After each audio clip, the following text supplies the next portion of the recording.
Bali ito guys, Nissan Navara. Bali, gagawing i-refer to ang ano niya, aircon niya. So, ang leak niya dito. Ayan, sinabon ko na to. Nandito banda yung leak niya. Ayan, naririnig siya pero para sigurado, pressurean ko muna siya. No? Baka dito sa loob. So, pressurean ko muna to.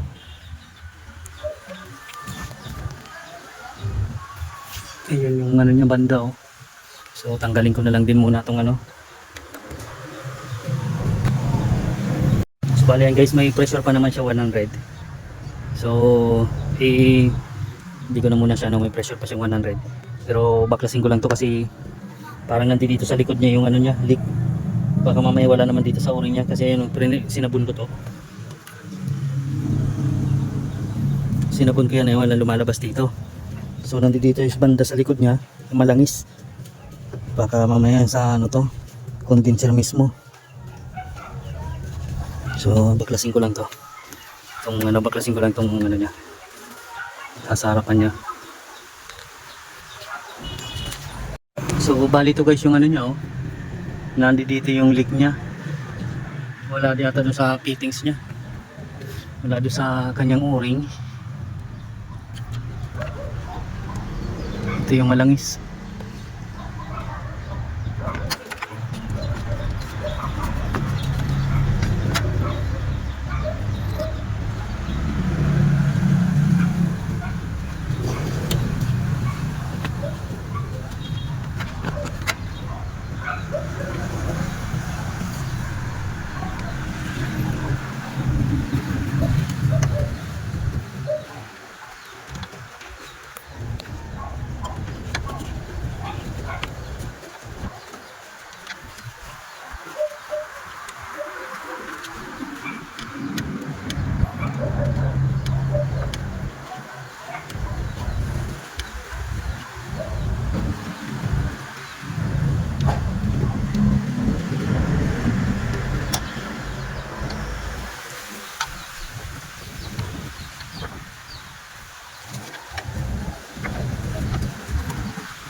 So dito ko hanapin ko lang to dito muna.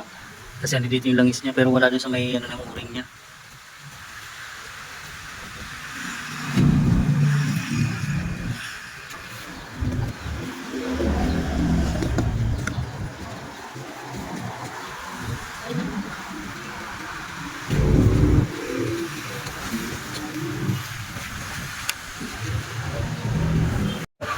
So bali to guys yung kanyang leak. Ayan oh. Ayan sa ilalim. Ayan oh.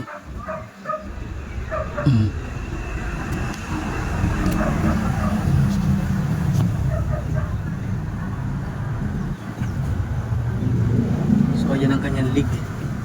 Ito. So maklasin ko lang to. Wala dito sa ano niya. Wala dito sa may o-ring niya dito. Ayun oh, dito. Sa may pinaka planks ng condenser. So bali to guys yung ano, may leak niya dito. So ito yung papalitan ko, yung o-ring na lang na to. So dito yan oh. So ayan yung leak niya, wala dito. Dito wala din siya dito sa kabila. Nandito papunta doon sa planks ng condenser. So ito yung high side. So bali dadagdagan ko na lang dito ng langis. So bali ito guys yung o-ring nyo. So hanapan ko lang kung mayroong kapares nito.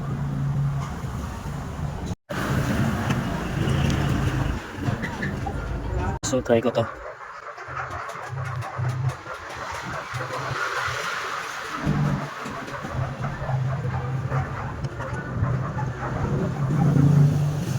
So guys, naikabit ko na yan oh. Testingin ko na lang to. Pressurean ko na lang siya para ano, ma-testing ko ulit. Ma-ligtis ko ulit siya. So bali yan guys, nagpe-pressure na yan. So pressurean ko na siya ng 100 muna para ma-ligtis ko to.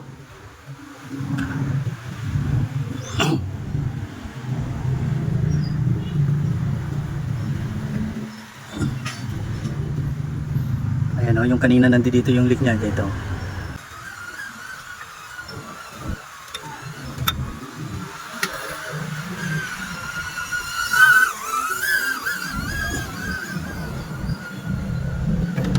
malapit na siya mag 100.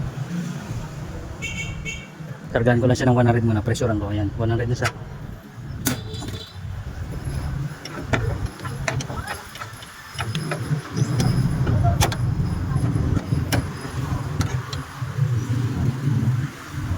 So ayan guys, mahigit 100. So tignan lang natin kung bababa pa siya. Kasi dito niligtis ko, wala naman kanina to.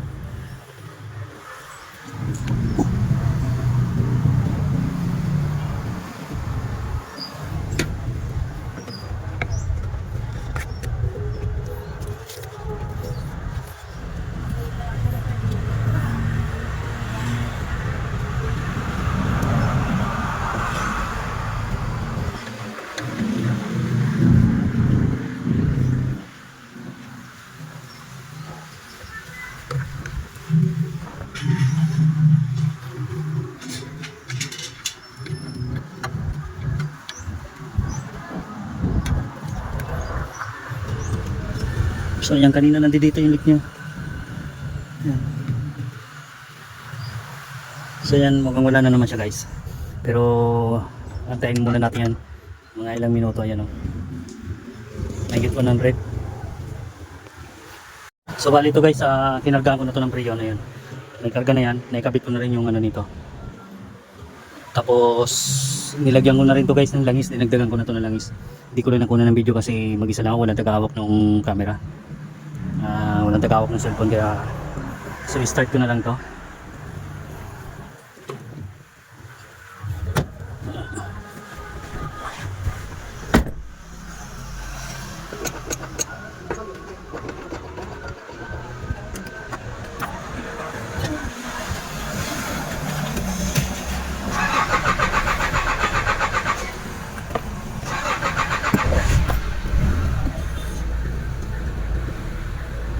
So ayan guys, buksan natin yung aircon.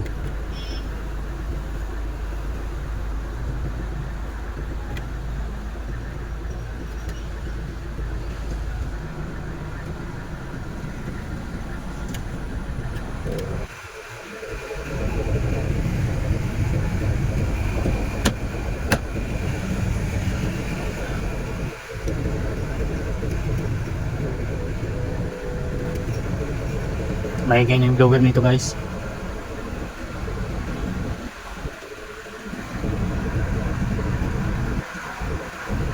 Sarado natin yung bintana.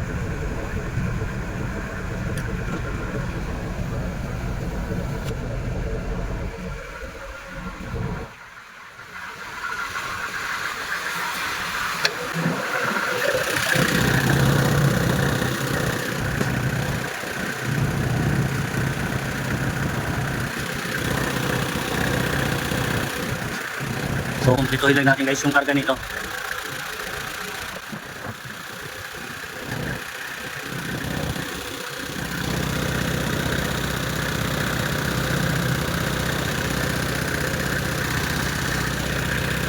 Pati yung condenser dito guys, nilinis ko na rin kanina nung may laman pa siyang pressure.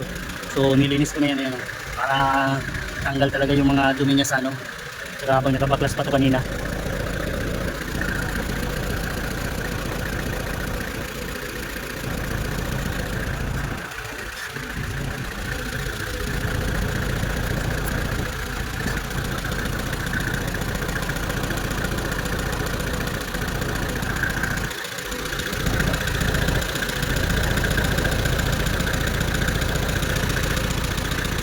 So ito guys, andito tayo sa loob para i-check natin yung ano. So ayan, okay na yung lamig niya. Pero kumplituhin ko pa ito, dagdagan ko pa yan. So bali yung leak niya lang nandun sa ano niya, yung sa planks ng condenser niya. So bali yung mooring na pinalitan.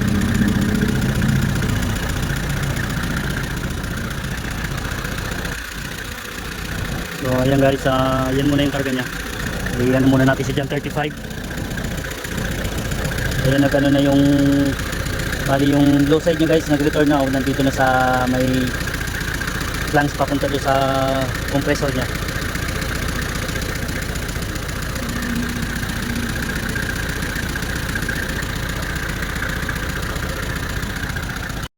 So bali ito guys, okay na yan, 38, okay na yan . So So check natin yung loob. So ayun. Yan. Okay na yung loob nito guys. Ganda na ng lamig nyo, talo sa balat. Sakto na yung karga nito.